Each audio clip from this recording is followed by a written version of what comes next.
the most realistic online racing sim ever made. This is iRacing.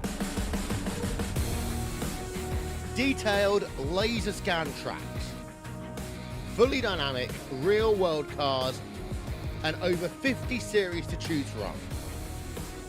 6 online world championships offering over $100,000 in annual prizes. This is the original esport racing game. This is iRacing.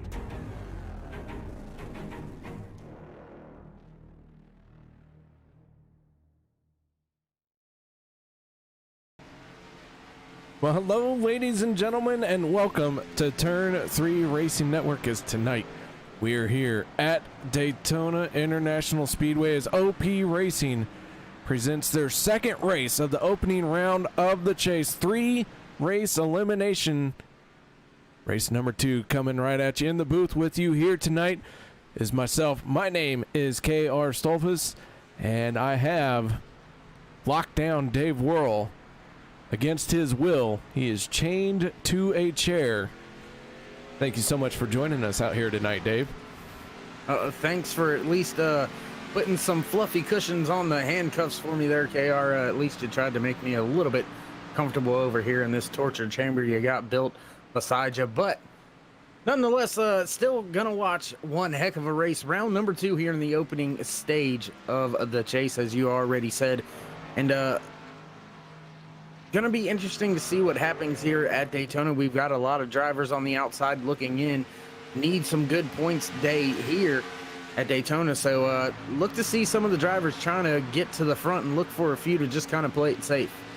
Speaking of our point standings, you can see Derek Conley has taken over the top spot in a tie with Mark Mann. Conley, though, picking up the race win last week in the opening race.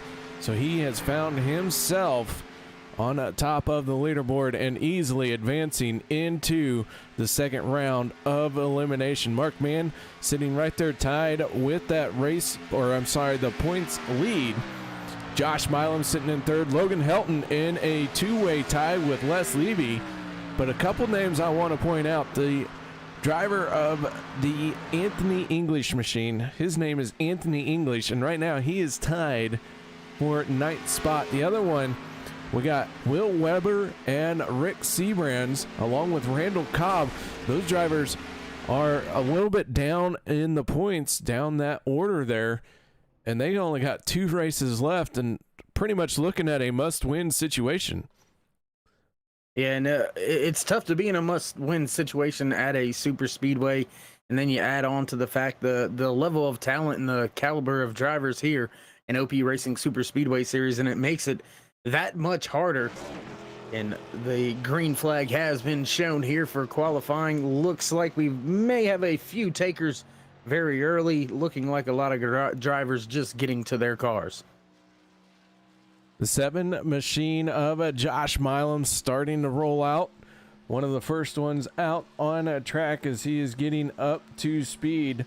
The 24 machine of Will Weber running a new paint scheme here tonight in honor of, as I recall, it was Rudy Weber on the side, and that is in loving memory of Major Charles Rudolph Weber. So that 24 machine sporting a new paint scheme, looks sharp in my opinion, very good coloring. I kind of like that 24 here tonight.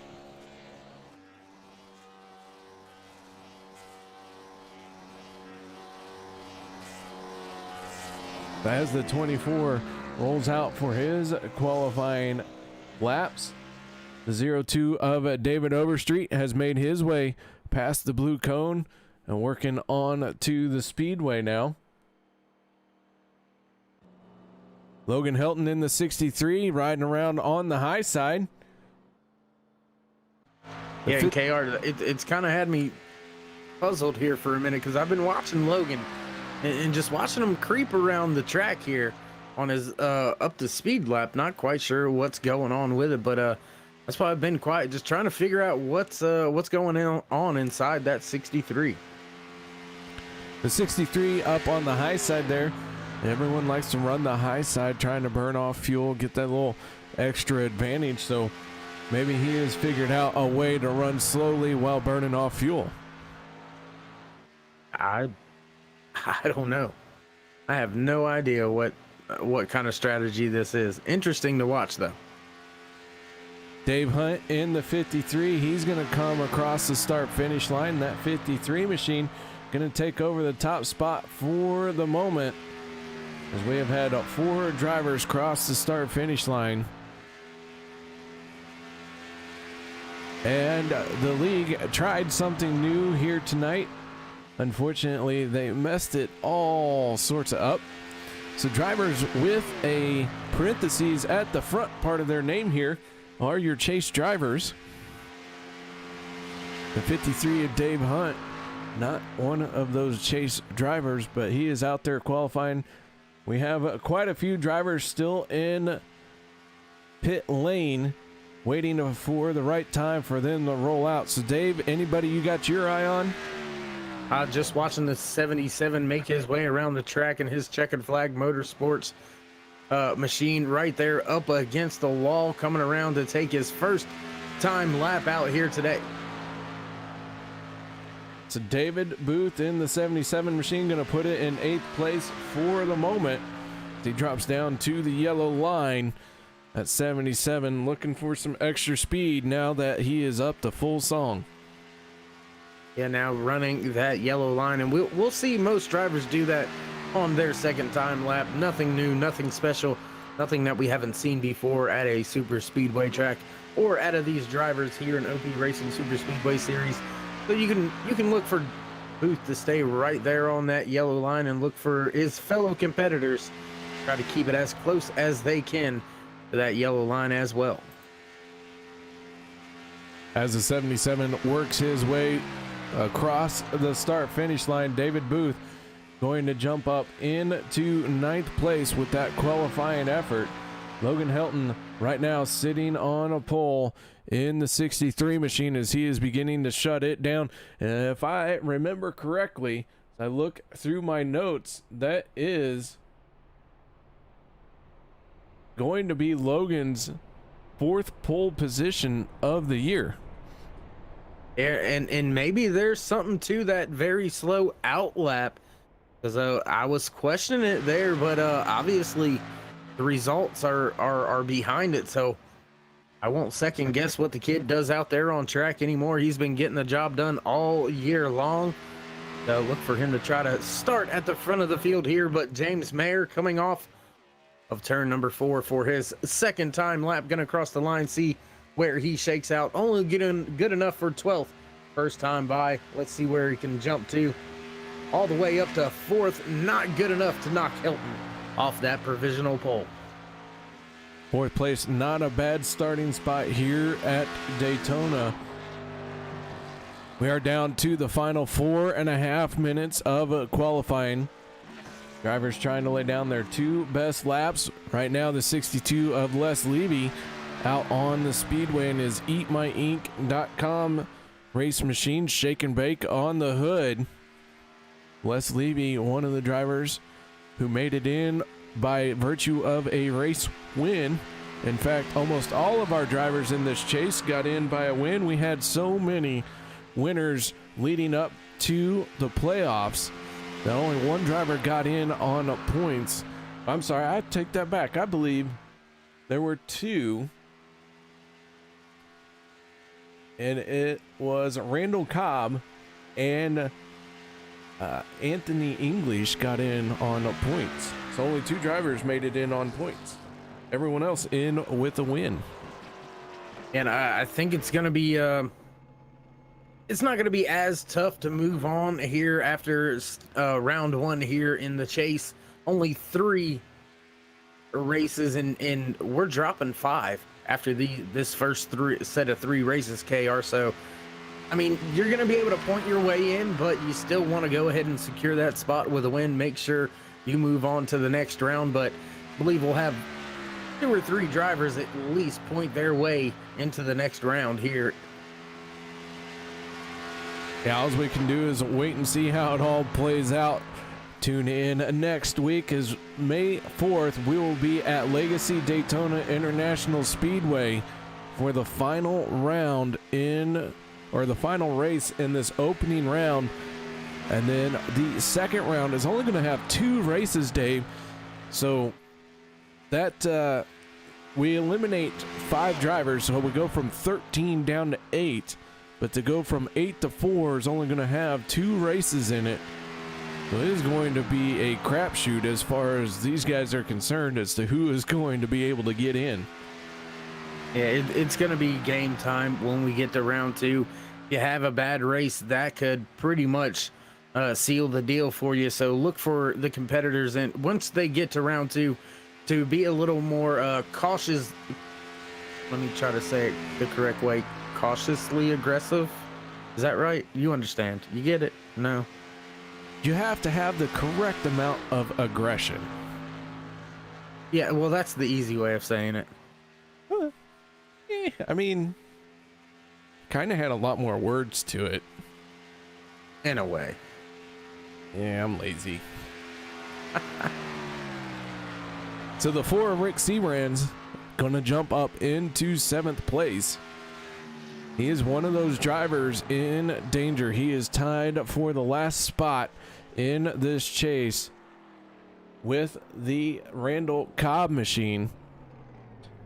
And so Rick Seabrand is looking like he is trying to improve his spot here tonight. But with 1 minute 15 seconds left to go in qualifying, we are going to step away, guys, for the national anthem, and then we will be back to bring you tonight's starting lineup.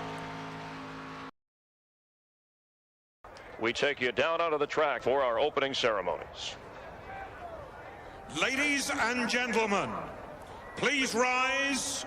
Please remove your hats. Oh, say, can you see by the dawn's early light what so proudly we hailed at the twilight's last gleaming, whose broad stripes and bright stars through the perilous fight o'er the ramparts we watched were so gallantly streaming, and the rocket's red glare, the bombs bursting in air, gave proof through the night that our flag was still there. Oh, say does that star-spangled banner yet wave o'er the land of the free and the home of the brave?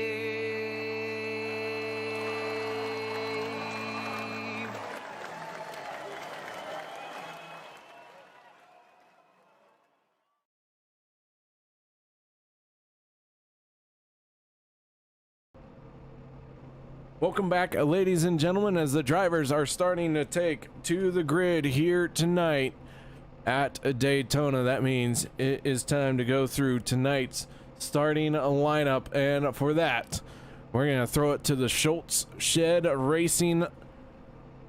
Logan Hilton in the 63 machine, going to put it on pole position with a 47.192. Josh Milam missing out by just 0.004 seconds with a 47.196. Row number 2 will be the 26 of Hunter Reynolds and the 40 of Anthony English.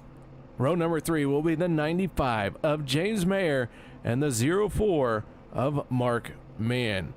Row 4 will be the 52 of Randall Cobb and the 4 of Rick Seabrand. Row number 5 will be the 8 of Cody Ober and the 10 of Robert Duvendak. Starting inside row number 6, the 24 of Will Weber, followed by the 11 of Chase Berry. Row number 7, the 62 of Les Levy, and the 50 of Sean McCarrick. Row number 8, Dave Hunt and his 53 machine, followed by David Overstreet in the 02. Row number 9, the 35 of Doug Rice, followed by the 77 of David Booth. Row number 10, the 44 of Rodney Cobb, and rounding out your top 20, the 23 of Brian Mansfield.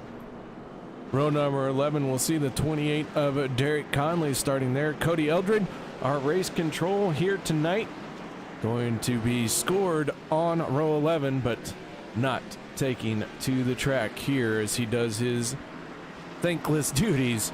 So Cody, we appreciate all you do, man. Thank you so much. Row number 12, the 18 of Jason Kinzer, and the 00 of Rob Connors, going to make our 23 car field here tonight. Today, Logan Helton on pole, came in as the regular season champion. Right now finding himself as one of the drivers sitting pretty with the points position. But a win will seal the deal.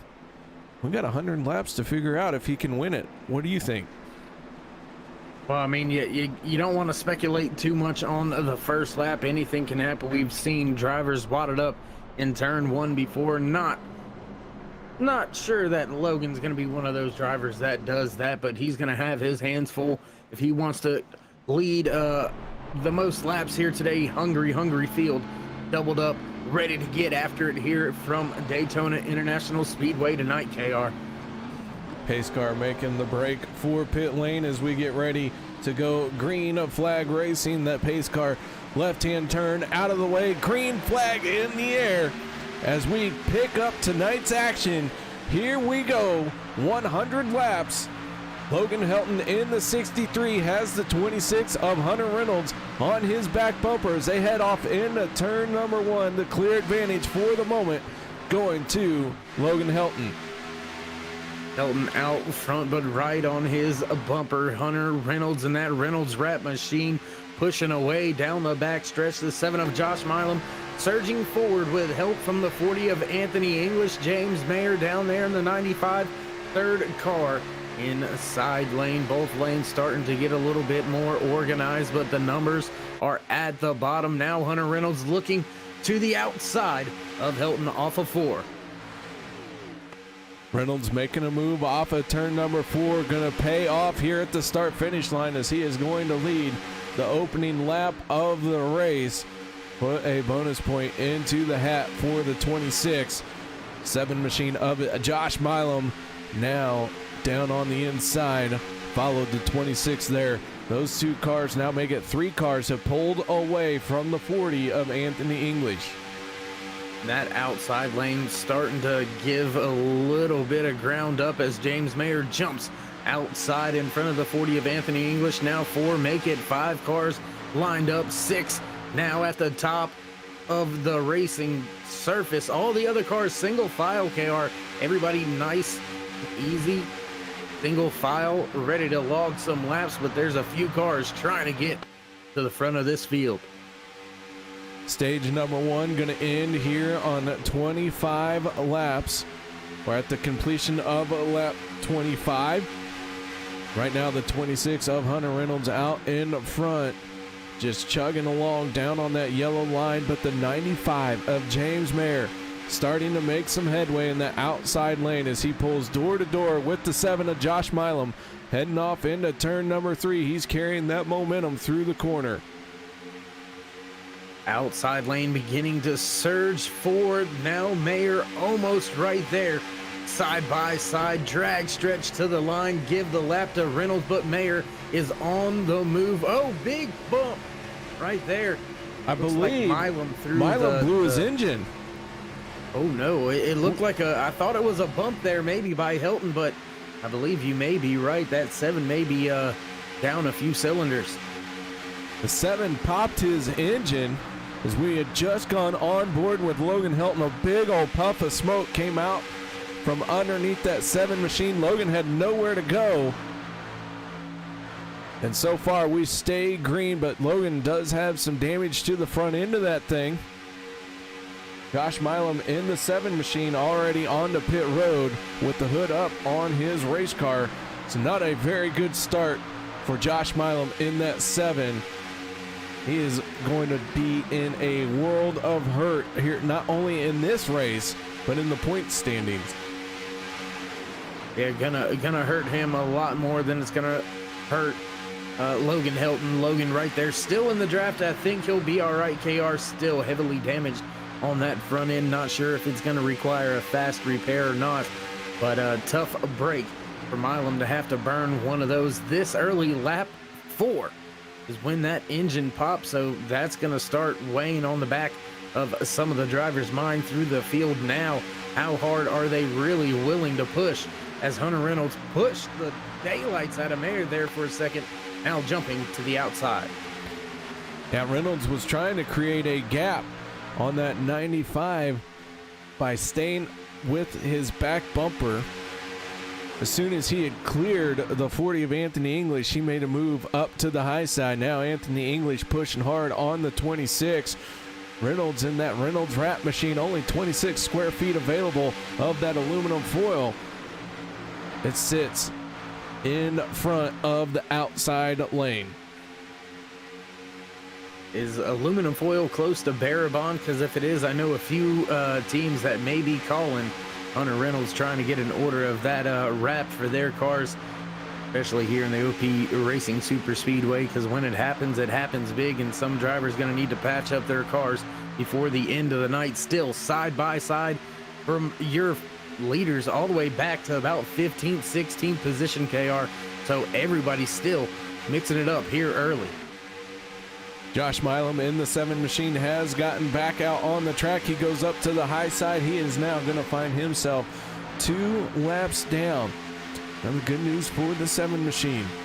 Stage number 1 is going to end at the completion of lap 25. He may have every opportunity to get back on the lead lap as Manfield is going to go around in the back of the field.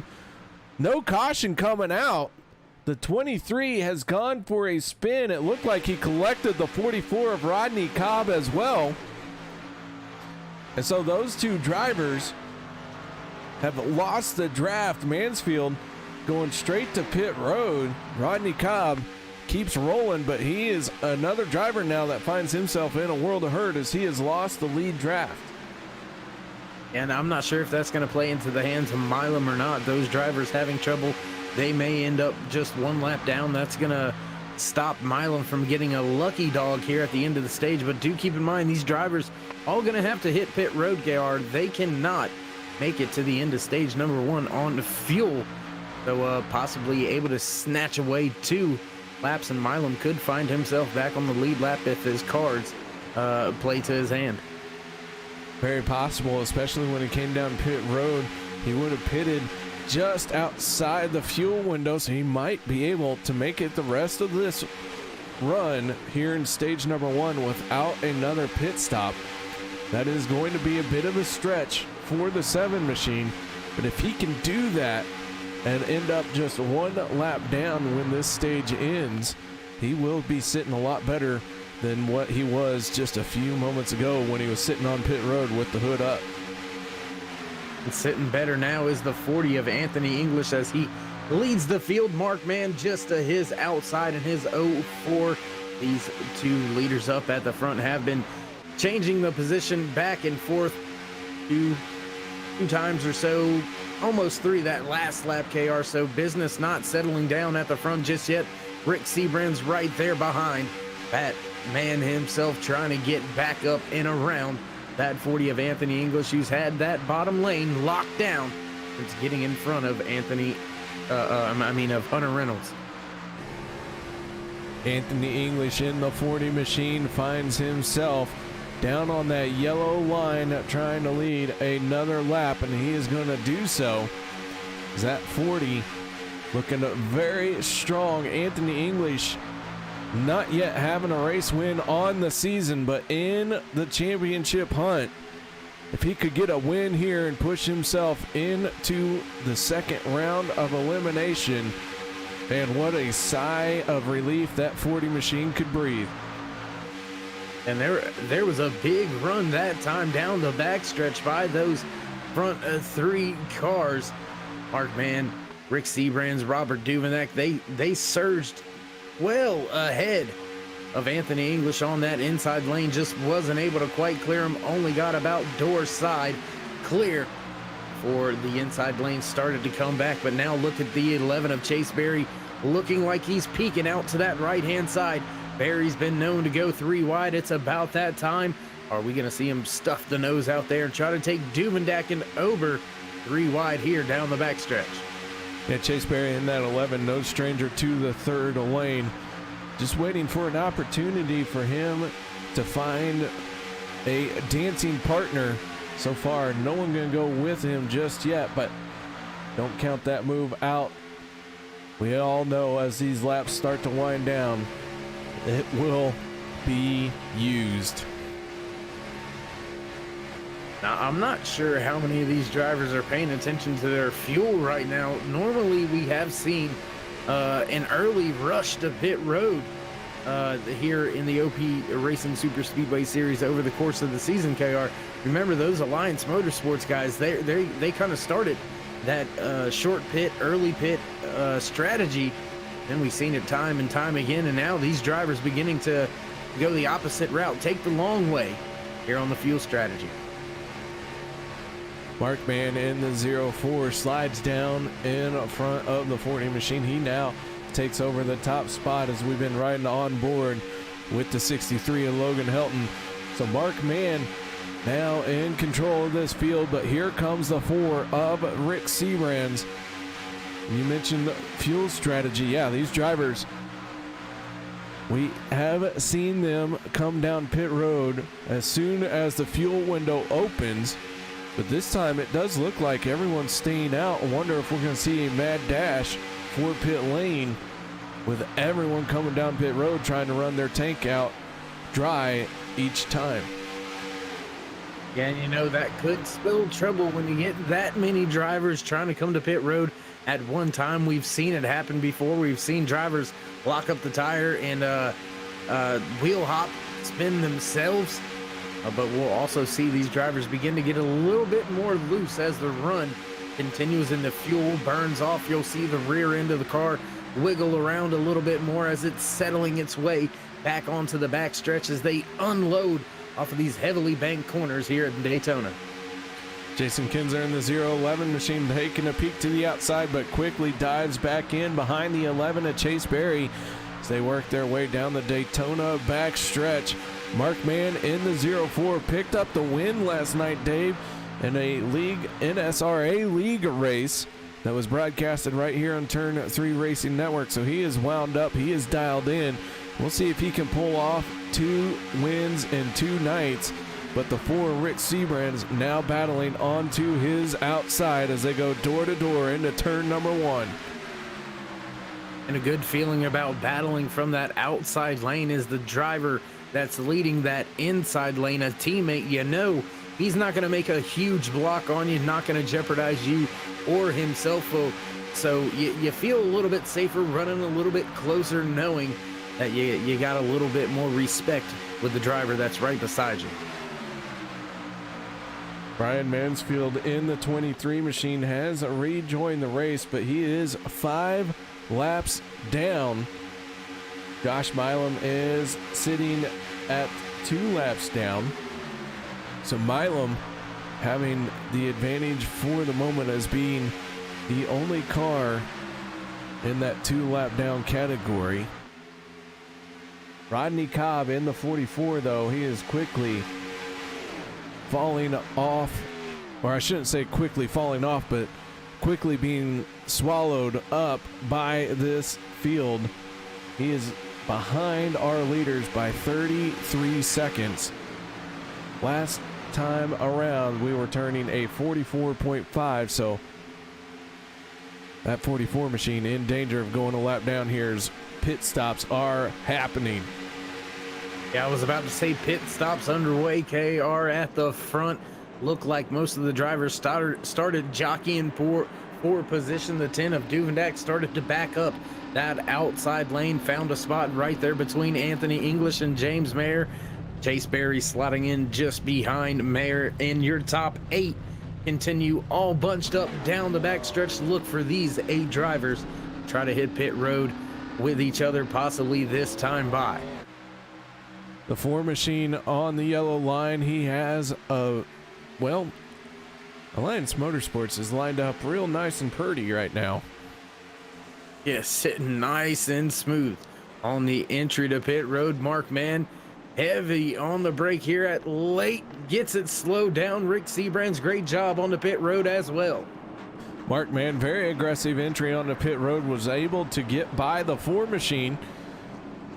So as they make their break for their pit stalls, we'll check in on the 26 of Hunter Reynolds. He is out there rolling. He has made his pit stop trying to get up to speed. He has his teammate behind him. That is the 24 of Will Weber. Logan Helton in the 63 from Checkered Flag Motorsports right there. 3rd car in that line. Derek Conley, the 4th car. But now they are rolling around. Rick Seabrand's just now working his way through 1 and 2. While this 26 is up to full speed. Here we go. Yeah, Hunter Reynolds, I believe, is going to have the momentum to get by with help out of that 24 of Will Weber. Logan Helton right there as well, as they blow the doors off of Chase Berry and Robert Duvendak. They're going to continue to try to chase down Rick Seabrands and James Mayer. Looks like they got him right here. No problems. Right around the outside, that 4-car train's going to go to the front of the field. They work their way to the front, but they are going to pick up the 4 machine of Rick Seabrand's at the tail end of this line. Now we have a lot longer train, and with just 6 laps to go here in stage number 1, these drivers going to really start trying to mix it up, because they are going to be running out of time to make a move to get those precious stage points. And I'm liking the move by Helton to jump to the outside early here, not waiting till 1 or 2 to go in the stage end, but also like how Robert Duvendak and Chase Berry, they've got the momentum here. They're catching up to all of them. Duvendak gonna get boxed in down there on the inside, but there you see Chase Berry going 3 wide. I thought that's where Duvendak may take the run, and it may have got them right up there battling side by side with your front runners for the race lead. Helton and Reynolds back for the race lead into turn number 1. 4 cars on the inside lane. Chase Berry moving up to the outside. Berry right now has the advantage of picking whatever lane he would like to go to, as he is the odd man out for the moment. But Hunter Reynolds down on the inside. Logan Helton trying to make something happen on his outside. The 24 machine of Will Weber staying behind his teammate Derek Conley, tucked in behind Checkered Flag Motorsports driver Logan Helton. They work their way through the tri-oval and headed for turn number 1. They have broken away from the rest of the drivers by over 4 seconds. Les Levy in the 62 machine leading this second group of cars, finding himself trying to track down these race leaders. In the top 9, as you said, have broken away, and Chase Berry's just not content with sitting there. He wants somebody to go with him, but nobody willing to go just yet, not quite ready to make that jump to that 3rd lane as Hunter Reynolds continues to lead the field. But now Will Weber jumps to the outside lane. He's going to get a shove from Helton. Not going to have it at the line. Actually, yeah, gave it to him. Time and scoring was correct that time by, because it was electronic and not my eye. So, of course, we get the right answer there. But now, side by side for the race lead once again down the backstretch. Drag race towards turn number 3. Logan Helton, Will Weber trying to figure out how they're going to work this. The 52 of Randall Cobb in a must-win situation. Now the 44 machine, that is Rodney Cobb. He has gone 1 lap down. He is the first and only car 1 lap down. Josh Milam sitting 2 laps down. Ryan Mansfield in the 23 machine has gone behind the wall. We'll see if he can get back out there or not. And Randall Cobb in the 52 making a move for the race lead. This could be for the stage win as well. And I don't know, KR, if I'm the driver in that 52, if I get clear of Hunter Reynolds, I'm not sure I'm going to drop down behind him. As we've seen, the majority of the passes here come from that outside lane, and I think if you can control it and get the push off of 4, you could find yourself snatching a stage win away. So I like where that 52 sits right now as we are on the final lap of stage number 1 here. Lap 25 out of 100 scheduled in tonight's official race distance.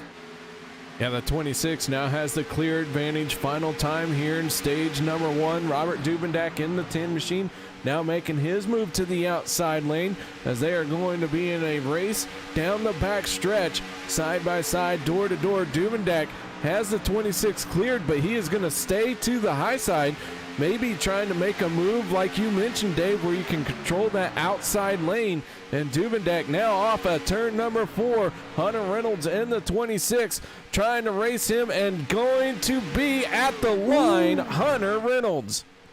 Ooh, that was close, KR. Just not quite the push the 10 needed to get back to the line first, but that was a close one. That move almost worked. Almost worked, but Hunter Reynolds in the 26 going to come away with that one. So give stage win number 1 to the Reynolds Rap Machine. And man, that was a close one. What a great finish to stage number 1. Excuse me, good Lord. What a great finish to stage number 1. Battle that close to see who's going to snatch the stage points away.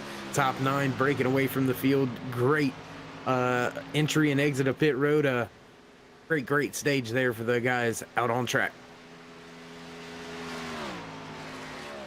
So as the 26 makes his way around the super speedway to catch up to the pace car, Rodney Cobb in the 44 going to be the driver receiving the free pass.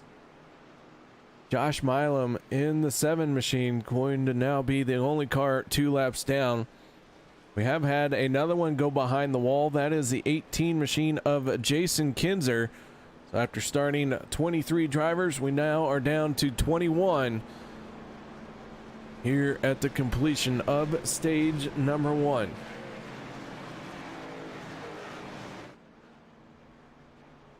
Whew. Man, that was a great finish, KR, man. That was awesome. Yeah, these drivers really, have been running side by side all season long, and every once in a while they're gonna create a crash. It happens when you're inches off of each other at 200 miles an hour. But to go this opening stage without a caution and then to see that finish being decided by inches, probably just a little bit of a heads up of things to come. Yeah, can't wait to see what stage number 2 holds for us. Interesting little deal, the way that stage number 2 begins and ends a little bit shorter of a distance than stage number 1. Most of the drivers should be able to come down, top it off before we go green, and make it to the end of stage number 2 without having to hit pit road. So look for some good side-by-side racing action all stage long. All right, pit stops are done and over with, and let's see if we can't talk to our stage winner. That is the driver of the Reynolds Rap Machine, Hunter Reynolds. You got your ears on, bud? Yes, sir. How you doing? Doing just fine. You win stage number 1 here tonight at Daytona. That 26 machine looking very solid with that stage win. Yes, sir. I mean, car feels great, pushing good, getting hot a little bit, but gotta thank Will Weber for this paint scheme, man. It looks amazing. Also, thanks to James Mayer, gave me the push there at the end. Well, 26 square feet are available for the Reynolds wrap. How many square feet are you going to need to use to make that car wide to pull off a second stage win? Oh man, I don't even know. This track is pretty small, seems doable, but it's got to keep this thing clean, man. We got to get points tonight. All right, man. Well, congratulations on stage 1. Good luck out there. And any other shout outs or thank yous you'd like to give? Yes, sir. Thanks to all my teammates there. You know, James Mayer pushing, Will for the car, of course, and you know, if I win this thing tonight, we'll pass out Reynolds wraps to the fans. So stick around. All right, man. Well, we're going to let you go and get to strategizing with your team. Good luck out there in stage number 2. Yes, sir. Thank you. That is Hunter Reynolds, driver of the 26 Fuel Sim Racing Reynolds wrap machine. So, Dave, what do you say we take a quick little break and come back to set this field up for these drivers?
Welcome back, ladies and gentlemen, as the drivers have started to line up behind the Ford Mustang iRacing pace car, working their way off of turn number 4.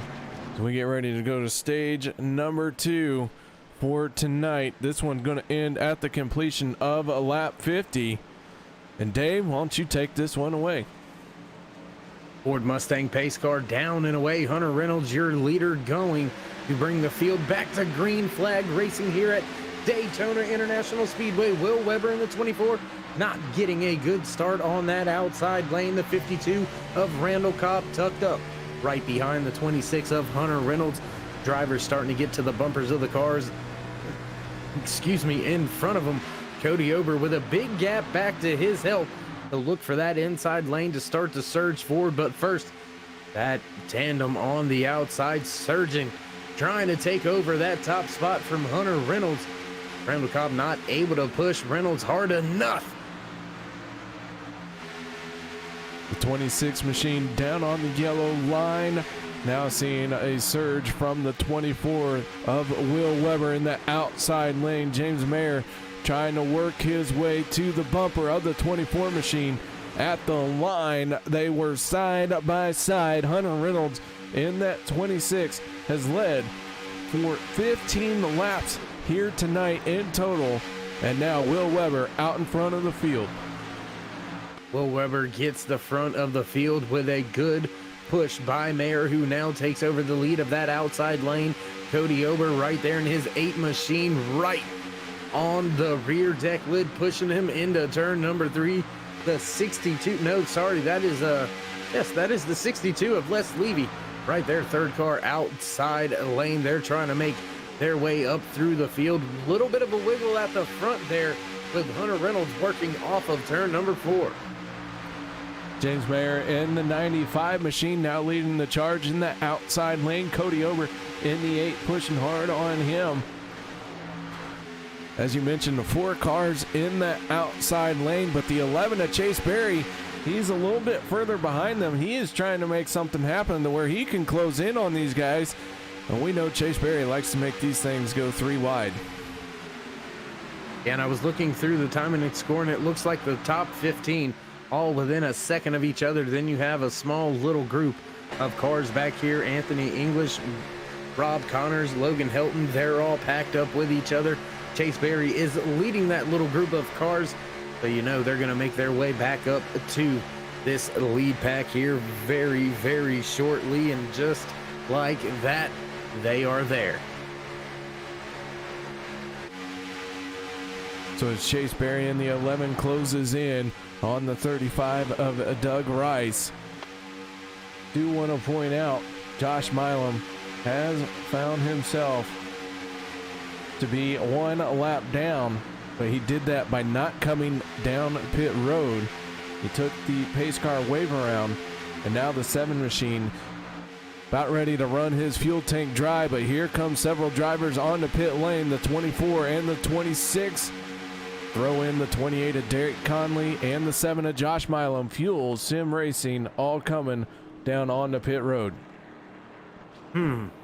That is very interesting here, KR. Not something I was expecting. I thought most of the drivers would stay out on track, being able to pretty much make it to the end of stage number 2 on fuel here. So interesting to see all of those drivers hit pit road, but as you said, FSR are the drivers that went to pit road, so maybe it's a team strategy setting them up for a certain fuel run when we hit the 3rd and final stage. I believe that FSR decided collectively that they're going to try and keep Josh Milam in this thing. Right now, he is the only car 1 lap down. All of them came down pit road when Milam was running out of fuel. Yes, all these drivers can make it in stage number 2 without a pit stop. So to see FSR work together just goes to show you that they want to get that 7 machine back on the lead lap. And up at the front of the field, we've got a 3-car little breakaway down there on the inside lane.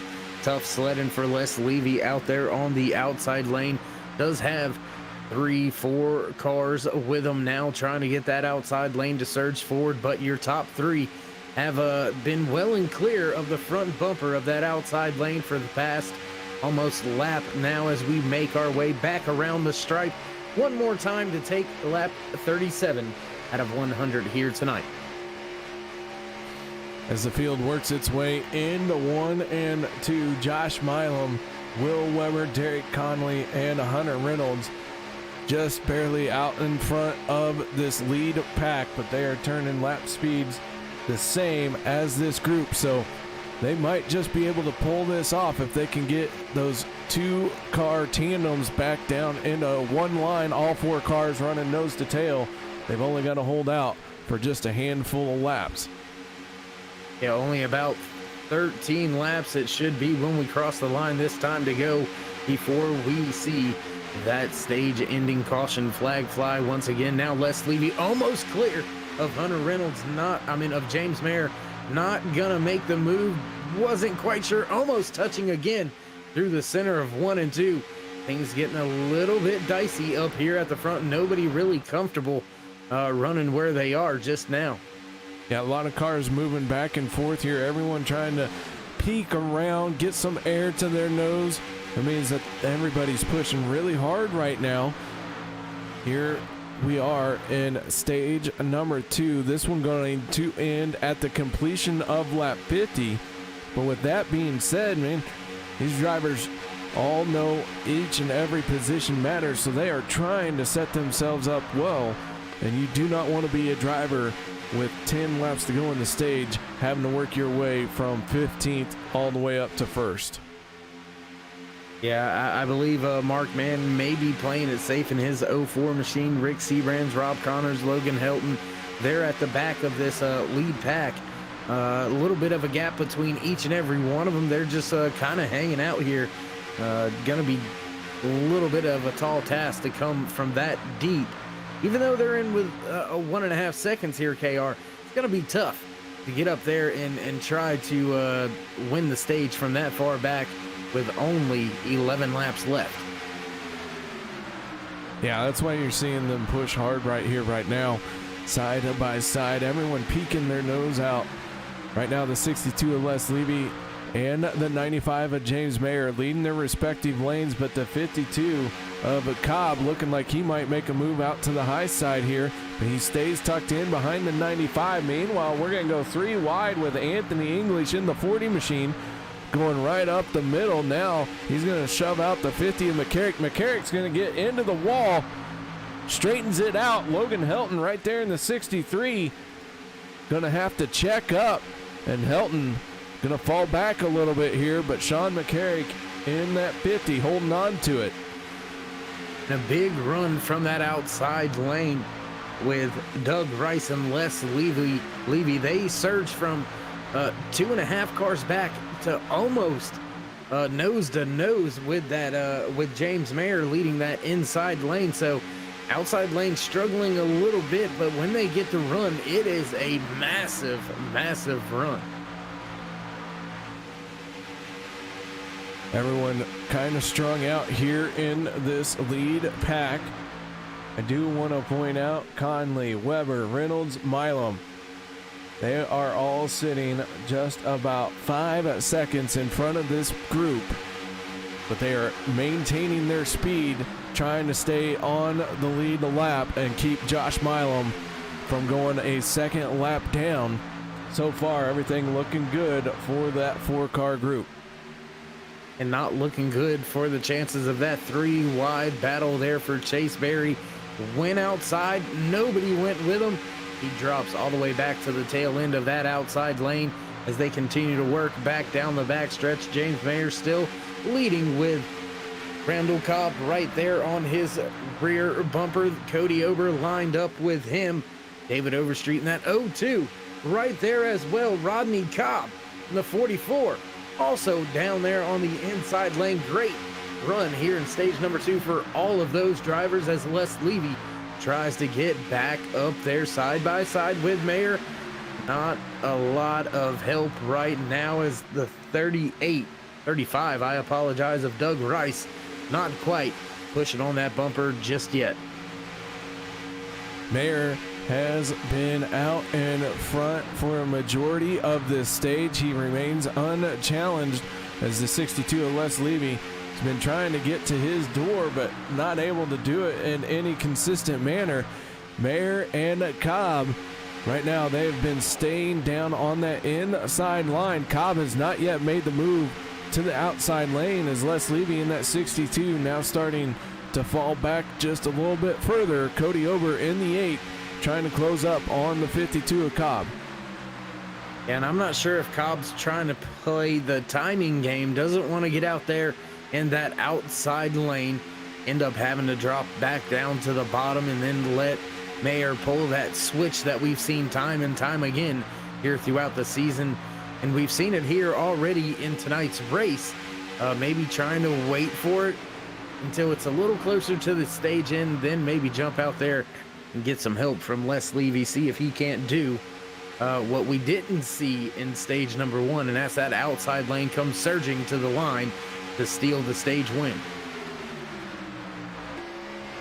go on board with the 04 Mark Mann as we're looking at 6 laps to go here in stage number 1. Stage 1 went caution free. We did see one incident involving the 23 of Brian Mansfield and the 44 of Rodney Cobb. Mansfield has called it a night because of that. Cobb has continued on, and Rodney Cobb in that 44 machine finds himself all the way up into 8th place. And we've seen that time and time again as well, KR. We've seen drivers with some issues and hurt and find a way to persevere and grit it on out to the end and walk away with some great finishes. 44, an example of that.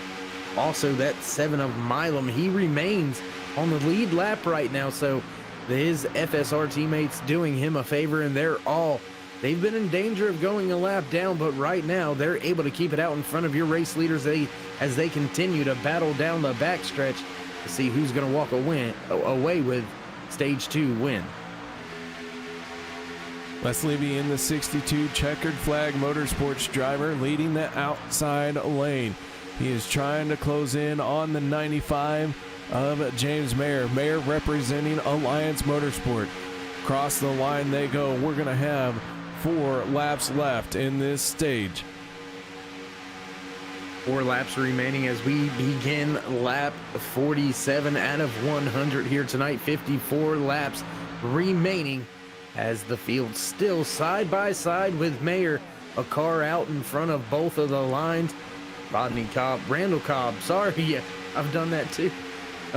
Randall pushing hard there on Mayer, and I don't know if anybody has what it takes to get the job done on that outside lane. Doesn't look like that 35 of Rice is keen on pushing Les Levy too hard here, or maybe he's just saving it to the end. Doug Rice in the 35 machine through the tri-oval, now closing in on the back bumper of the 62 with 3 laps left in this stage. The 52 and the 35 running side by side here. Looked like they were almost going to get together, but Doug Rice is I'm with you. I'm not sure if he's ready to commit to pushing hard on that 62 just yet. And I mean, it's kind of a safe move there. Don't push unless you got to, but you kind of need to know what you've got and what you can do, what you can't, when you have to get to the gas. If you can time it just right, give yourself a second shot at it. Just so you know what you know. Les Levy in the 62 finally going to drop down in front of the 95 of James Mayer. Things are going to start heating up here as we got 2 laps left in this stage. So Les Levy out in front on that inside line. Doug Rice in the 35 machine now running side by side with him. Doug Rice helped push that 62 to the front, and now he's got nothing but clean air in front of him. Can he make something happen as the 40 of Anthony English is on his back bumper? And I'm just not sure that Doug had the car underneath him there. Anthony English all over the bumper, but not able to move up at all. And that's going to let Mayer work his way back to the outside lane to try to steal a stage win. I say steal because Les Levy's sitting right there inside row leading the field as they reach the backstretch here in the final lap of stage number 2. Now Mayer surging back to the front. Big push by English on Rice. That's going to put Mayer, caution, trouble on the racetrack. Rob Connors in the 00 has gone for a spin. And I'm not sure who else he collected, but Connors bringing out the caution as we were coming to the end of the stage. We're going to go and back this up, check things out from high atop our blimp. Chase Berry in the 11, just going to get into the 00 as he tried to save it. Logan Helton in the 63 was the driver he tagged, but Rob Connors chased that car all the way down the backstretch. Good news for him is he did not get into anything hard. I mean, I guess that's like a half a sticker or something, you know. a little bit of damage, but you didn't hit anything hard. I guess, I don't know. Maybe it's like getting whooped with a hand instead of the belt. Maybe. I don't know. I didn't have a good analogy for that one. So as things sit right now, the 95 of James Mayer, I think he is going to be our stage winner, but I have not heard from race control just yet as to who our winner is going to be, but obviously scored out in front when that caution flag flew, so it is a safe bet that the 95 going to pick up stage win number 2 here at Daytona. And actually, when this caution flew right here, KR, that may add an extra lap to what these guys are used to driving. They're used to coming all the way around the track and then having to go all the way around again before pit road opens. Pit road has opened a lap ahead of when it normally would, but we may get back to green flag racing one lap than what we normally should, and that's something these drivers are going to have to account for. But all that goes out of the window. We see one of those caution flag fly in the third and final stage. Absolutely, and the 52 going to win the race off of pit road. Randall Cobb, excellent strategy there. 2 tires for the 52 machine. Everyone else kind of taking 4 tires or 2 tires. It's a little bit of a different strategy as everything has been spread out. I'm seeing a lot of 2s and a lot of 4s out there for tire strategy. Yeah, and I mean, taking 2 tires under caution is a lot different than taking 2 tires under green flag pit conditions. Don't have to worry about getting on the throttle and back up to speed as fast as you can and possibly spinning out. I've done it before. I'm sure if a handful of the other drivers out there have done it before. KR, I'm not even going to question you. I know you've done it and died a few times, but it is what it is. We're not going to mention that. All right, let's see if we can't get a word in with our stage 2 winner, and that is none other than Alliance Motorsports driver, Mr. James Mayer. Mayer, you got the ears on, buddy? Yeah, I got you guys. Man, oh man, that 95 machine was in a heck of a battle for stage number 2. Dominant performance throughout that stage as that 95 machine was out in front, but then all of a sudden you had to deal with the 62 of Les Levy. Yeah, the Highline got a good run there, so luckily I was cool, being out front, keeping the car clean and clean air, so I was able to push him clear to get back to that high side. Well, that 95 picked up stage number 2 here tonight. Alliance Motorsports, one of these teams that a lot of other drivers are looking at what they are doing, but here you are picking up stage number 2, man. Congratulations on that. Any shout outs or thank yous? Thanks to you guys up in the booth putting on a good show, and my teammates, we're doing our best to maximize points tonight, so we're going to work together here and try to maximize points, and of course the 52 for that stage pushing me most of the way there, and then 35 to get me clear right there before the caution come out. All right, man. Well, once again, congratulations and good luck in stage number 3. Thanks. As James Mayer from Alliance Motorsports picking up that stage win. So, Dave, we're going to step away for just a moment.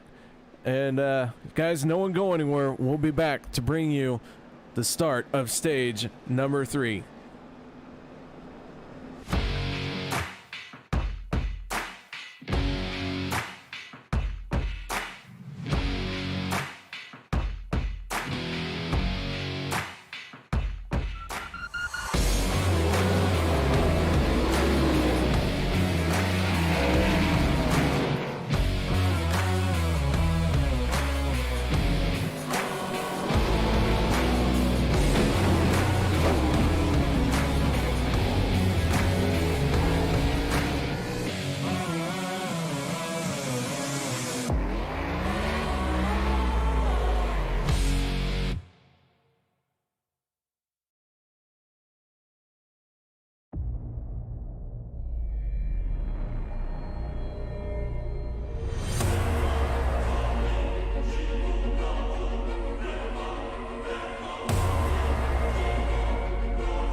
Welcome back, ladies and gentlemen. As the lights have gone out on the Ford Buttstain, we are stacked up 2 by 2. The 7 machine of Josh Milam, with the help of his FSR teammates, was able to take the free pass and get back on the lead lap. 21 drivers out on track, all 21 drivers on the lead lap. And Dave, we're getting ready to go green flag racing. This time at the front of the field, it's the 52 of Randall Cobb and the 95 of James Mayer. This time the 52 of Randall Cobb going to bring the field to the green flag. Mayer to his outside on the gas. Once again goes Cobb. Good start on that outside lane as Mayer surges, even pulls forward ahead just a little bit, just by a nose, but no help from Overstreet on that outside lane. Inside going to start to come back as Les Levy right there on the 52 of Randall Cobb. They're going to work their way off of turn number 2. Cody Ober right there, third car inside lane. Robert Duvendak just behind him. Anthony English starting to surge forward and help that 02 of Overstreet try to push Mayer back to the front. Cobb in the 52 holding on to that top spot for the moment. James Mayer has fallen to door with the 8 of Cody Ober. Les Levy in the 62. He's going to make the move to the high side. Cobb tried to chase him up the hill just a little bit, but Les Levy now has the momentum in that outside lane. James Mayer on his back bumper. Cody Ober in the 8 machine trying to push that 52 off into turn number 1. The 10 machine of Robert Duvendak watching all of this go down. 2 wins on the season for the 10. He's looking for his 3rd one here tonight. It's still a very long way to go before he can find a way to try to put that 10 into victory lane once again here this season. And I mean, it's not a tall task, but it's a long one. 45 laps remaining. That's an awful lot of time for an awful lot of things to go wrong. Anybody up here bumping, beating and banging on the bumpers at the front of the field, one missed time bump and it could all spell disaster. So drivers gonna push the envelope, do what they gotta to position themselves, but do keep in mind it's a very, very long stage here for our final stage tonight.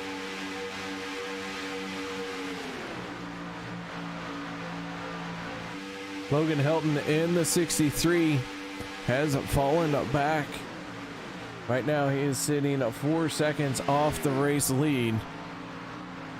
Dave Hunt in that 53, he is having some internet connection issues, and so he has dropped back. That could be very good news for the 63 of Helton as we ride on board the 11 of Chase Berry.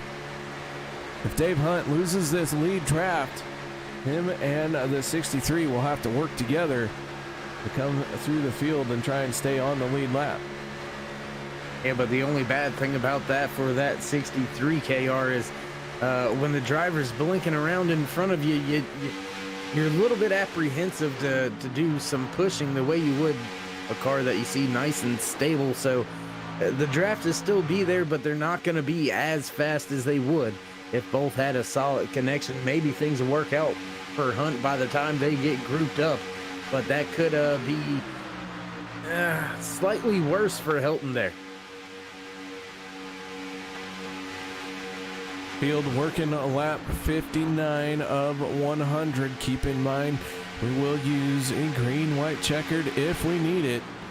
The field makes its way down the backstretch. Sean McCarrick in the 50 machine, dropping down below the yellow line there. Looked like he got shoved out as quick as that thing darted to the left, but he's going to blend back in. We stay green. So far, we have only had one caution for an incident, but it happened right at the end of the stage, at the end of stage number 2. That was for the 00 machine of Rob Connors. And Rob, in that 00, even though he went for that spin, has found himself now here in this battle, in this lead pack, sitting in 13th place. Yeah, when the car came right back up on the track right there in front of Chase Berry, I was surprised Berry didn't jump to the outside lane. He checked up barely enough to not have some hard contact, a little bit of a bump once those drivers got going. But now Barry looking to the outside lane. He's going to fall in line right behind that double O. And Randall Cobb going to continue to lead the field here. Excuse me.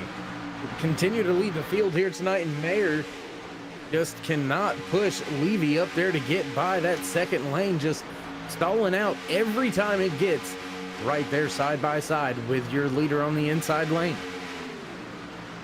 Cobb in that 52 has been out in front for 8 laps now. Wes Levy in the 62 machine has led for a total of 4. And Levy high, wide, and handsome with James Mayer, your stage 2 winner, tucked in right behind him off of turn number 4 and racing for the start finish line. Levy has the advantage for the moment. Going to pick up that lap there. You know, these drivers know each and every bonus point counts, including leading the most laps. And what they're doing right now, KR, they're keeping Mayer and Reynolds away from being able to pad that most laps led by switching the laps back and forth between them. Les Levy with 5 in the bag for him, Cobb with 8. So both of those drivers trying to help their chances, try to steal a point away here late in the race. And we've still got green flag pit stops ahead of us, KR. They're going to come in about 7 or 8 laps. Look for pit road to get very, very busy. Yeah, green flag pit stops not too far away. Drivers going to start trying to plan when they're going to go. We might see a few short pit, maybe hit pit lane here in the next 3 to 4 laps.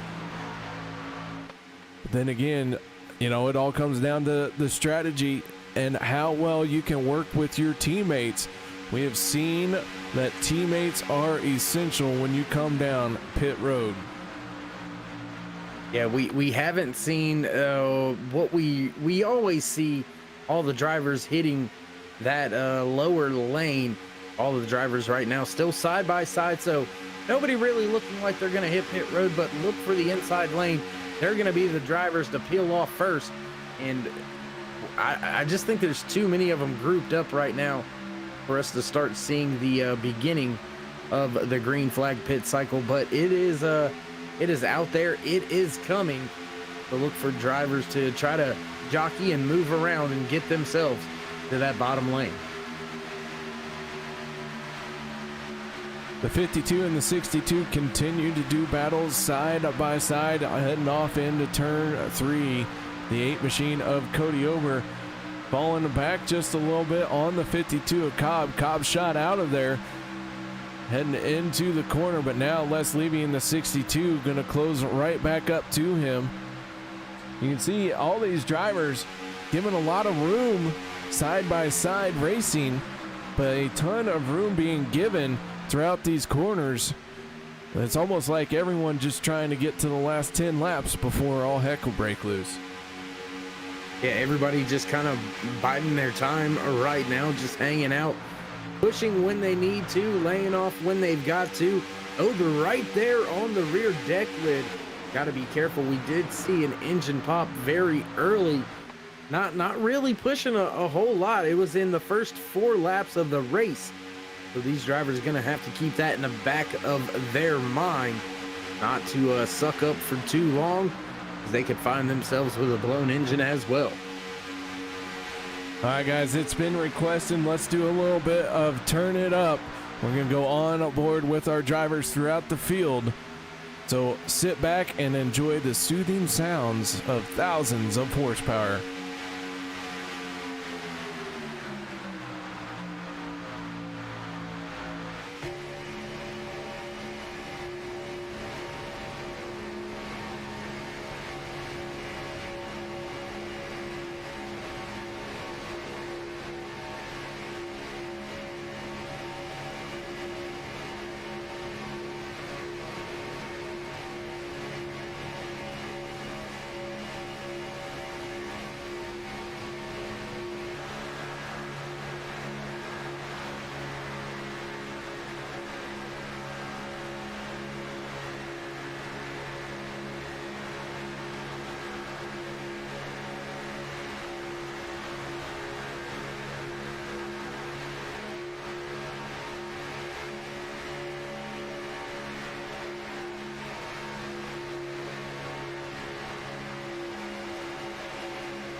as the drivers make their way around this 2.5 mile super speedway.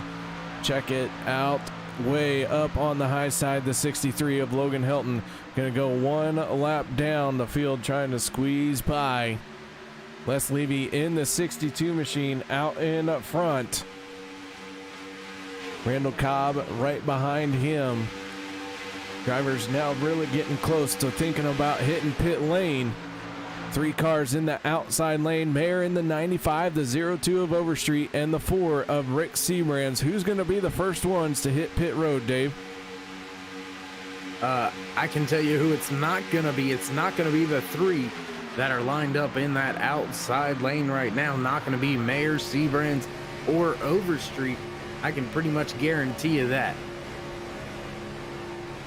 The 62 of Les Levy on board, showing just how smooth his ride is here tonight.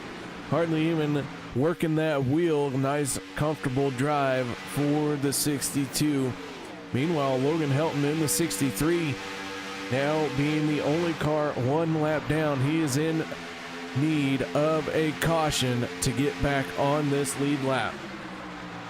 Yeah, and that's a tough break for the kid. He's been running good all season long. Would hate to see it fizzle out here in the part that matters in the season. This is what all the drivers sign up for all season long, the chase, the championship.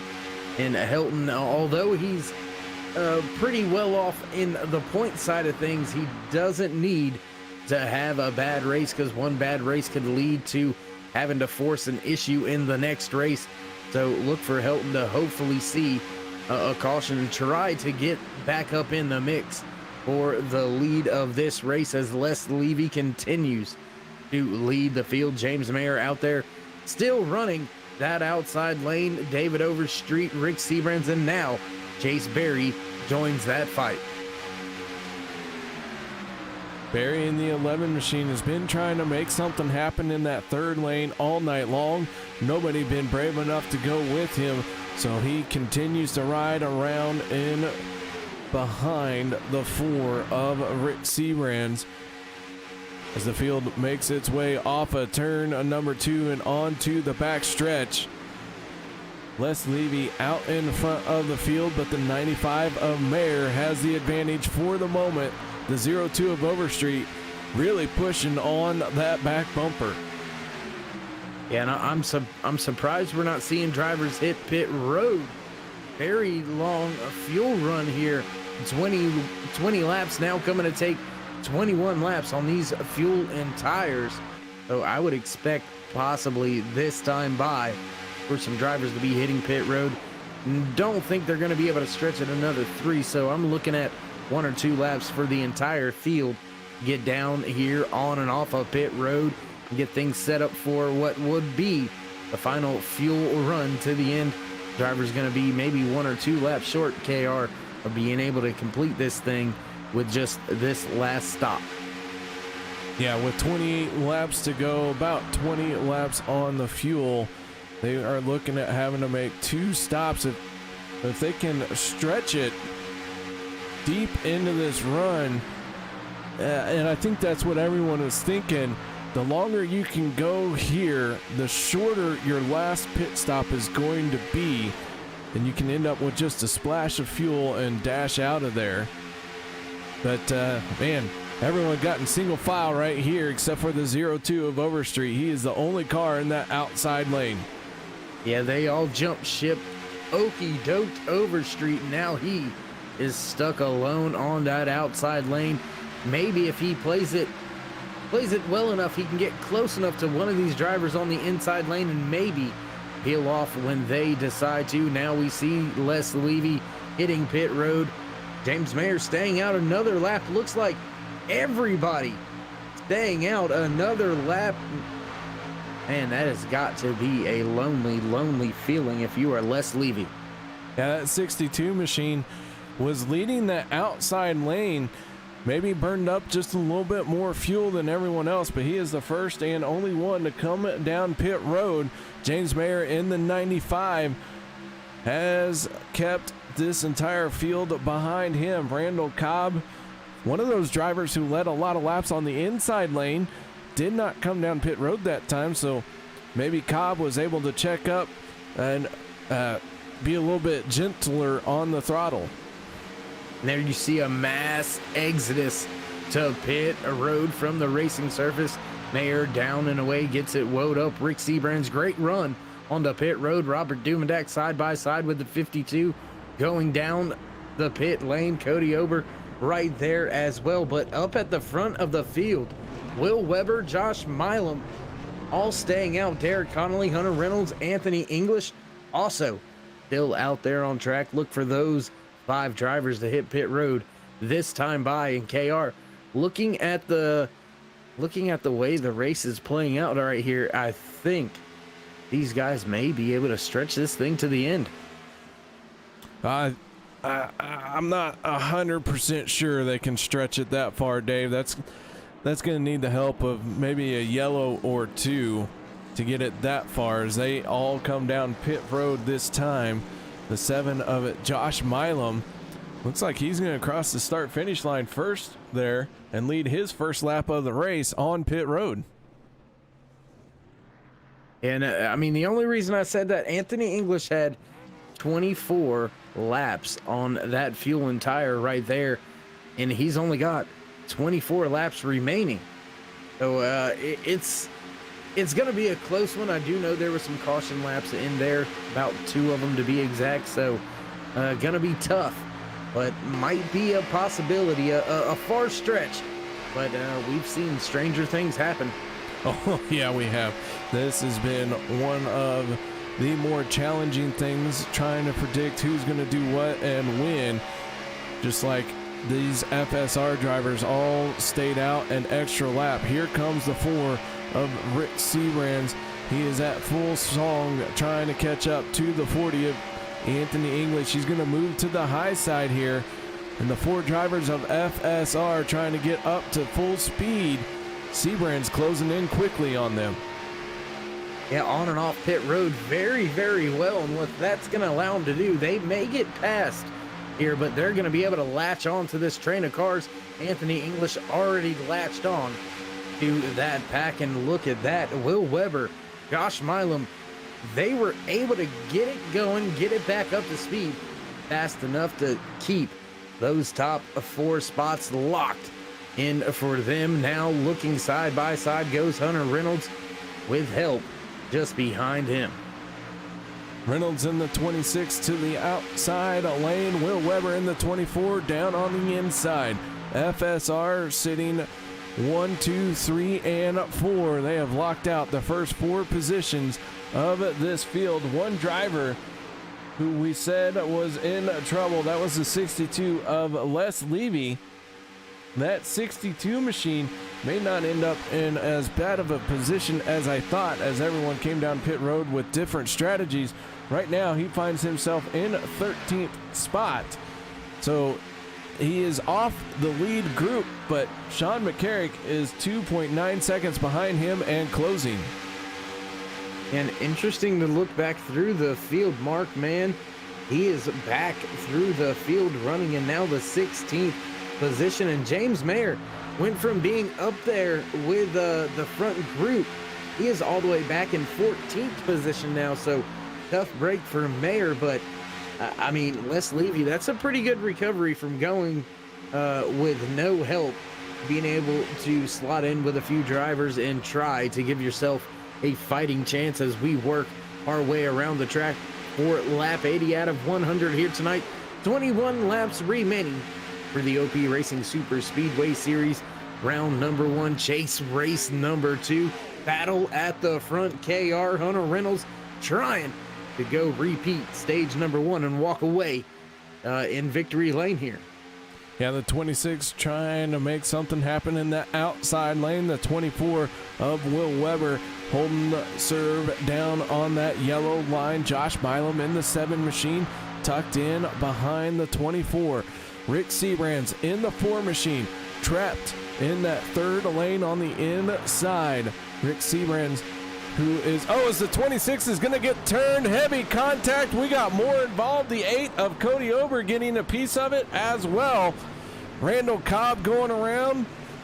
Doug Rice involved, and we are going to go under yellow as now they're coming into this incident. That second group of drivers unable to get slowed down. Randall Cobb involved, Les Levy getting involved as well. Let's go to our turn 3 instant replay and watch what happens here as everyone gets jammed up.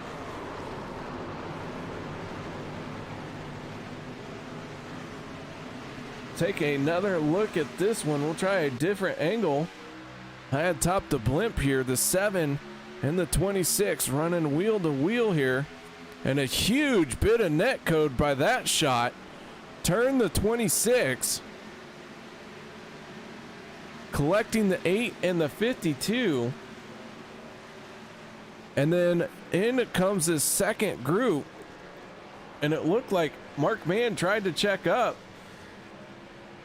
but not everyone else did. Man, that was just really wild coming off of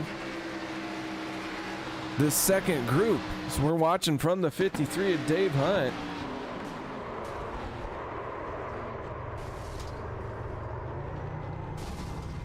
We'll try it off the 44 of Rodney Cobb one more time. So as they're working their way around, this is the second group of drivers. James Mayer starting to check up. The 44 tried to check up, but not nearly as hard as the 04 Mark Mann got into him, and that's where all that went down. Yeah, and KR, if you look to the right side down there while all that mess was happening with that second group of cars, the 63 of Logan Helton able to get on the brakes, able to keep it out of harm's way, snake his way through the field of carnage, and that's going to allow him to get that lucky dog.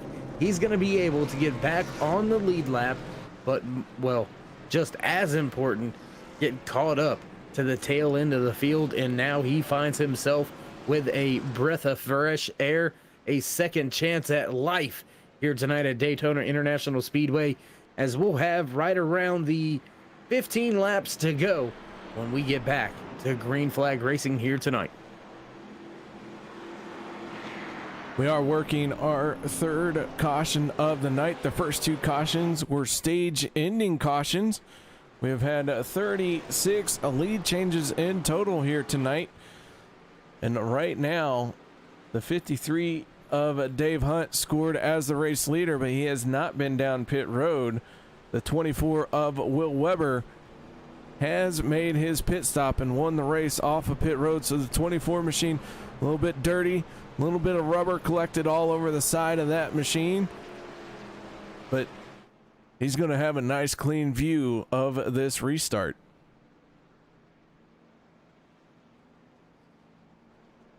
And it looks like up at the front of the field, KR, looks like Dave Hunt's troubles still continuing on with the connection issues.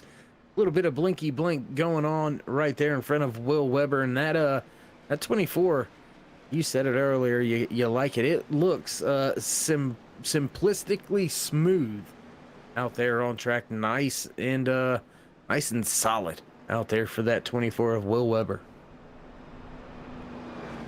So Dave Hunt in the 53 machine, staying out, trying to use some strategy to win this thing. He did not come down pit road.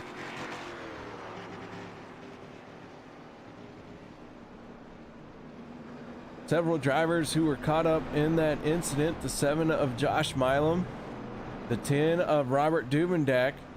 They have been on and off pit road several times trying to hammer out the damage. Logan Helton in the 63 machine, sitting on pit road himself.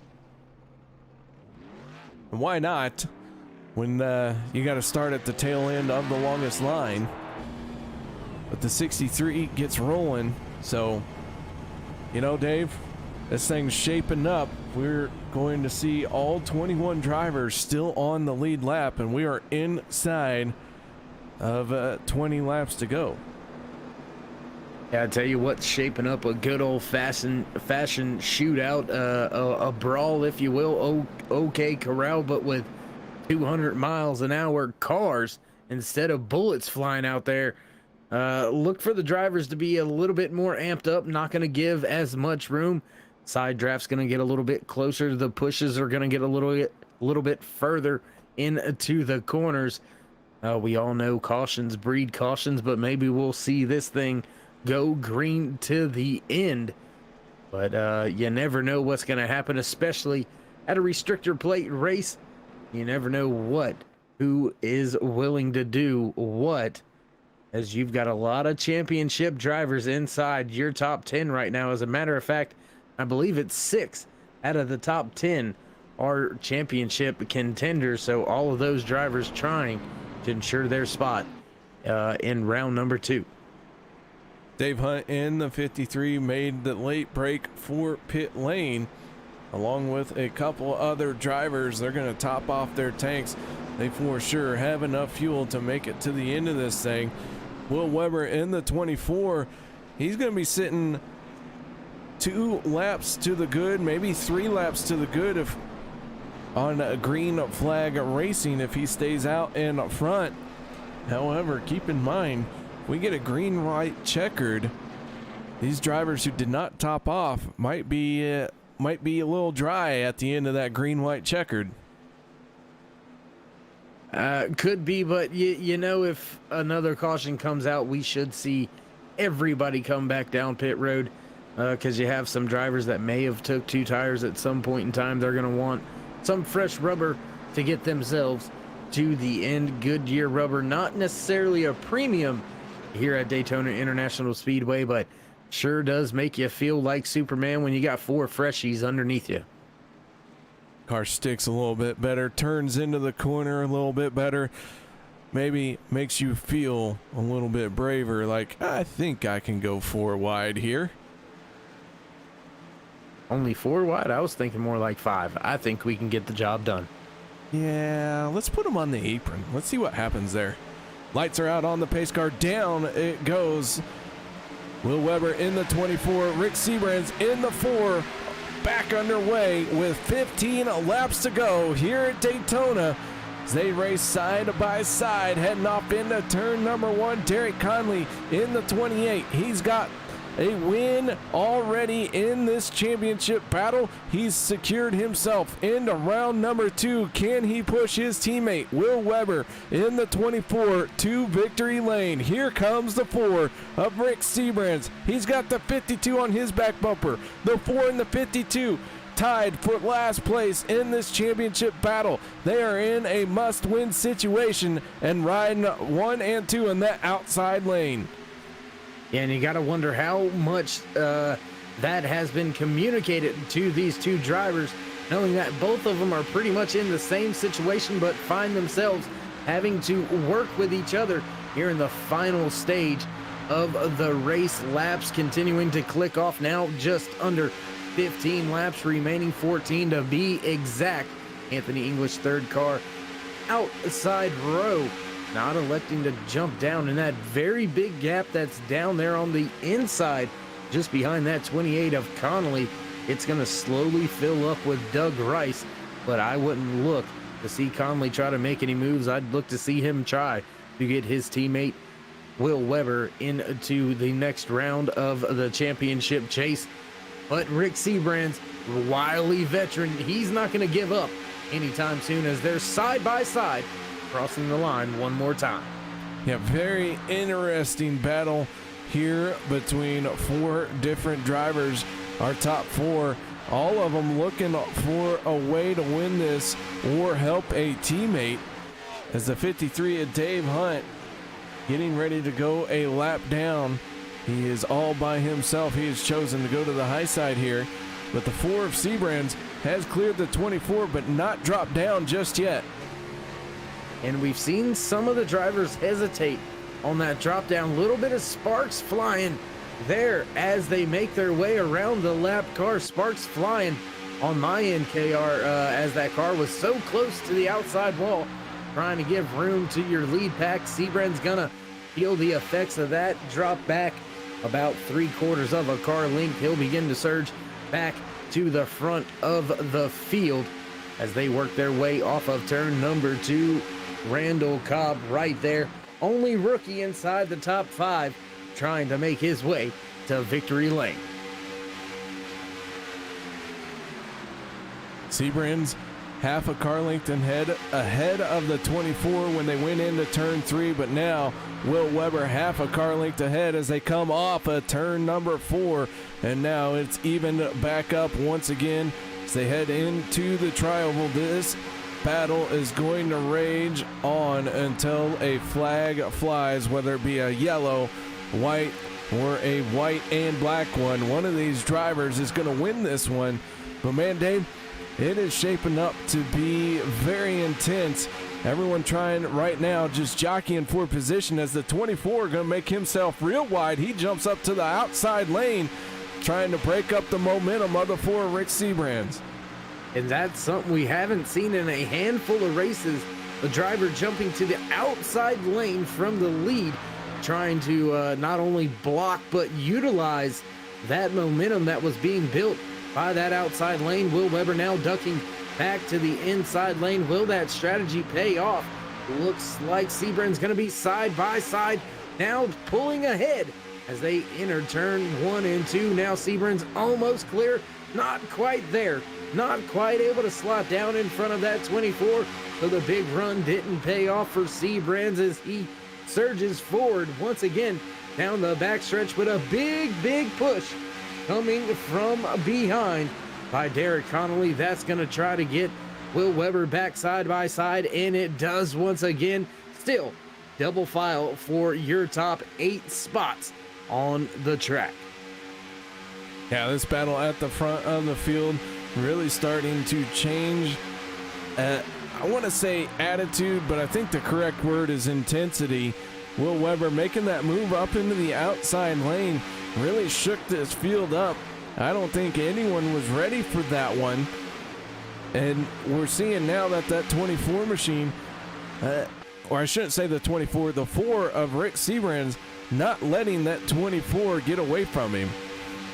Yeah, not wanting to let the driver of the inside lane control both lanes. It's a tough thing to do when you're not coming to the end of a race, and it's going to be an even harder one to do because you're going to make moves that you might not normally make. The space is going to be a little bit tighter when you make that call, and Rick Sebrands not trying to put himself in that position. Once again, going to stay right there, very close, door-to-door racing through 1 and 2. Weber still surging forward on that inside lane. Yeah, that inside lane works through the corner a lot more efficiently than the outside lane. But man, I'll tell you, the run that the 4 gets down the backstretch really justifies having that car in that lane. But we're coming to 7 laps to go this time around as they make their way onto the front stretch. And Dave, don't look now, but there's a few cars starting to form up. The 26 of Hunter Reynolds, our stage 1 winner, trying to get back into this thing. And our stage 2 winner, well, don't count him out just yet either. And while we were looking at the front of the field there for so long, I've jumped back now looking at Logan Helton. He's about 2 seconds off of the race lead, and I'm not sure if something's wrong with the car. Just seems to be a little bit off pace. Does have Dave Hunt just in front of him still with the connection issue, so not sure if that has anything to do with the way that Helton is running, but not accustomed to seeing that rookie, the kid, way back there in the field. Yeah, Josh Milam has some damage on his 7 machine. It looks like the 63 has some damage along with the 04. So these guys doing the best they can to keep up, but Logan Helton has fallen back a little bit here. And so he is even struggling to keep up with some of these other wounded race cars. An unfortunate night there for the kid, but he's going to try to recover all he can, try to get all the points he can. Almost 3 wide there. Looked like Sebrands looked to try to go between Will Weber and Derek Connolly. Connolly's going to stick to that bottom lane. Weber jumping up to the top side to block the momentum once again by Seabrands. Will he allow the 24 back to the bottom? Yes, he does. So Will Weber playing the Pied Piper here, utilizing both lanes late in the race. 5 laps now make it, I believe, just 4 laps. No, it is 5 laps to go. Weber in the 24 holding on to the top spot. The 35 of Doug Rice has been watching all of this go down. He sits as the 3rd car in the inside lane. We're coming up on another lap car as they work their way through the corner. Things always get tense when you come up on these lap cars, especially through the corner. Even if it's the tri-oval, that's the worst place to catch a lap car on the outside. Yeah, the car likes to be a little bit more unloaded, or at least that's the way it feels to me behind the wheel. KR, you're not really turning too hard to the left, but it just, I don't know, it floats. It feels like a boat there for a minute through the tri-oval. And when you're 3 wide, it's pretty hairy, but it's still pretty hairy up here as these drivers continue to battle for supremacy at the front of the field. Your top 8 still double file. Nobody with the advantage just yet. No line, a clear-cut winner and a place to be as they both surge to the front and then fall back. Now Seabrands going towards the front once again. Will he have it at the line? Let's see who they give it to. That was one heck of a drag race. They're going to give it to Will Weber once again. Weber now taking over or tying Mayer with the most laps led. So 1 more in the book for Weber, and he can grab himself another point here tonight. Off of turn number 2, Will Weber in control of the field, but with 3 laps to go, you can see these drivers all trying to make something happen. Everyone scrambling down this back stretch. No longer are the lines nice and pretty and straight. Everyone was fanning out, trying to create a gap to stuff the nose of their race car into. But Will Weber coming down to see 2 more times around. The 4 of Rick Seabrands on his outside. That's right, popsicle sticks in the air, 2 more around Daytona International Speedway. Rick Seabrands doing a great job not letting that 24 clear his rear bumper to where he can slide up and take the momentum away from that outside lane. And I'm looking now, KR, there's a gap back to both of the pushers pushing help. Anthony English just about a half a car length off of that 52 machine. Doug Rice also laying back on that 28. So look for big runs to happen here from both lines as we come across the line this time to take the 1 to go. Rick Seabrands gets the white flag that time as he had just edged out the 24 of Will Weber. Here we go, final time around at Daytona, race number 2 in the opening round of Chase Elimination. The 24 of Will Weber looking to win his way into the next round. Rick Seabrands in the 4 knows that he is in trouble in the points to continue his championship battle. He needs a win to keep this championship drive alive. That 4 machine on the outside. He's got some momentum now as he makes his way off of turn number 4. Run coming from the outside. Anthony English all over the 52's bumper. Rick Seabrands right there. Bump at the end. Who's going to get it at the line? I believe it went to the 4 of Rick Seabrands. Great run off of turn number 4 by those 3 cars in the outside lane. And KR, hats off to Will Weber. He put on a clinic coming to the end, just falling short right there, probably within I don't know, a foot or less. The stopwatch will be the telltale sign. I believe it is under a 1/10 of a second, 30 hundredths or 36 hundredths, however you want to say it. So very, very close finish. What a great job by both of those drivers. Yeah, outstanding drive. Rick Seabrands in the 4 picks up a win and his ticket into round number 2 of this chase. He will join Derek Conley as a driver locked in, and he is going to do that as he came into tonight 12th place in the point standing. So guys, we're going to set up our post-race show. No one go anywhere. We'll be back to talk to our top 3 drivers.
Welcome back, ladies and gentlemen, as Rick Seabrans in the 4 machine has celebrated his race win and punching his way into the next round of this chase. Congratulations, Rick. Nice job out there tonight, winning that race by .036 seconds. I can't believe that was an incredible drive back there. Randall Cobb, that was a great job of pushing by him back there. I seen him working hard back there for like the last 10 laps, trying to keep them temps nice and cool. And man, he did a phenomenal job. He gave us that nice shot there coming back to the checkered. Man, that Will and Derek down low, man, them two are there real hard to beat. And man, well, it was a hell of a drag race coming back for sure. Well, that it was. And I seen you made that move coming to the white flag, and I was like, man, it looked like he was practicing that right there, trying to get the timing down. You came across the start-finish line for the white flag as the one out in front, and then you managed to pull it off again for the checkered. You know, I just feel like it was just, you know, it was anybody's race there. You know, we just timed it just maybe just a hair better, I guess, you know, because they could easily have got that run too down low. I mean, we were going back and forth there with me and Will for like the last 15 laps. It was, and he would get out front a little bit, and I push him back out, and he'd come back down, and they were doing a great job of cooling off their cars, and just incredible drag race coming back. Got to thank Yeti, Alliance Motorsports, OP, you guys for the broadcast, everybody, man. This has been a fun one.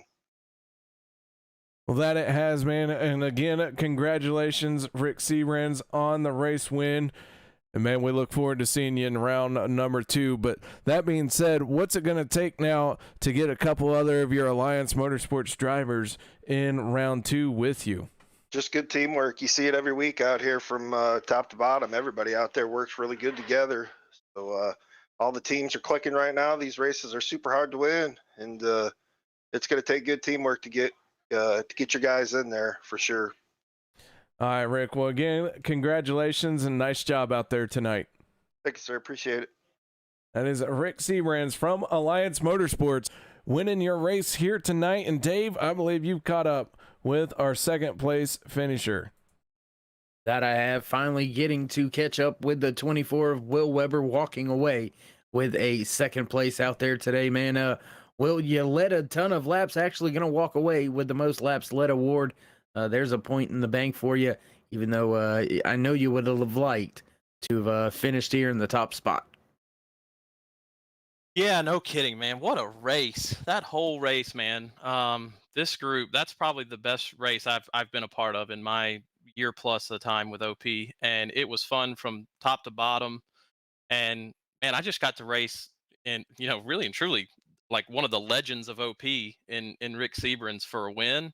And if Derek just had a little bit of extra go in his car, I know he was getting super hot back there, didn't have a ton of help on the low line.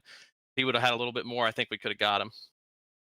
Well, you mentioned top to bottom, and that's what you did there, keeping the field at bay for a handful of laps. You were utilizing both the bottom lane and the outside lane, stopping the run by Seabrans, doing a great job with that. When did that strategy come into play, or is that something that you've kind of always done?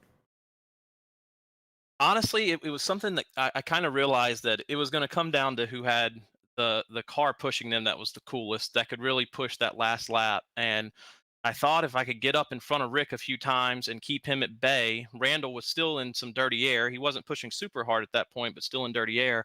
And Rick just had nothing but, you know, blue skies and green grass in front of him. And I was hoping it'd cool him down enough, man. Man, what a race. God, I don't know if I'm going to sleep tonight.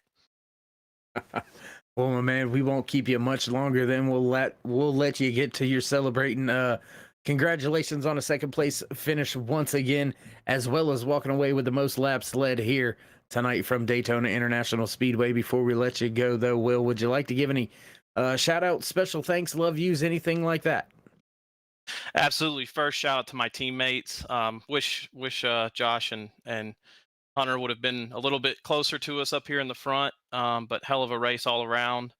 Shout out to my family. They've been watching the last couple of weeks. Really enjoy you guys' broadcast. Thank you guys up there for awesome broadcasts every week. And then just a shout out the car this week that I'm driving is in honor of my grandfather, Rudy Weber, that unfortunately passed away last week. And this was inspired by the helicopters the U.S. Army used in Vietnam that he was a part of. And man, great night, man. Thank you, guys. Absolutely there, Will. Great job getting that car to where it needed to be at the end. We salute you, and we will catch up with you next week. And with that being said, KR, I think you've had a chance, an opportunity to catch up with our third place finisher here tonight. I have caught up with our third place finisher, and that is none other than the 52 of Randall Cobb. Man, what a job out there bringing it home in third place. You came into tonight 12th in the point standings, but a third place finish here going to boost you up a little bit.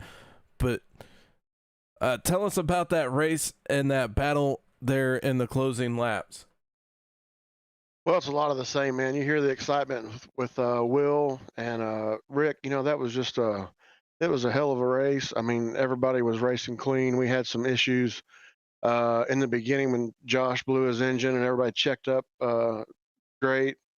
I mean, it was that was probably one of the cleanest races that we've had in a long time. You know, you guys have seen a lot of our races end with a wreck in the last 3 to 5 laps, and that's always frustrating for us. But tonight, man, it was just it was a great race, great strategy up front there. I don't know if we had more tape on the grill tonight or what, but it was hard as hell to keep your car, from overheating.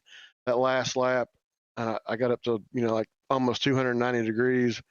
I was really surprised that I didn't overheat and blow up, but I just, was trying to push Rick to the win, and just it was a fun race. Well, it looked like an absolute blast out there, but the 52 bringing it home in third. Got to feel good to have that third place finish. A solid run is what you needed. A solid run is what you walk away with here. Looking up forward in the next week at Legacy Daytona, you're going to probably end up in a must-win situation. How are you going to face that down?